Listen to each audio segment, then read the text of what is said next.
สวัสดีทุกคนตอนนี้หอมใจอยู่ที่ซี่จำพรอยู่บ้านนาคำใต้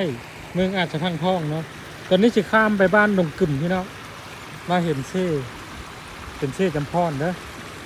น้ำบ่หลายแต่บ่มีคนน้ำพี่น้องเอ้ยเพิ่นเฮ็ดผายน้ำล้นเนาะพอได้รถเที่ยวไปเที่ยวมาได้อันนี้น้ำยังแห้งหลายมีประชาชนเพิ่นกำลังตึกป่าเนาะควางแห่เลาะควางแห่ตามลำในน้ำเนาะกำลังสิความไปบ้านดงกึมเนาะว่าสิไปถ่ายคลิปถ่ายรูปวัดยาคูขี้หอมพระธาตุยาคูขี้หอมพี่น้องเห็นบรรยากาศงามๆกันเลยถ่ายให้เบิ้งตอนนี้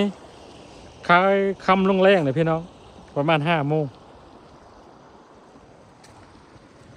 เบิดเท่านี้เด้อขอบใจ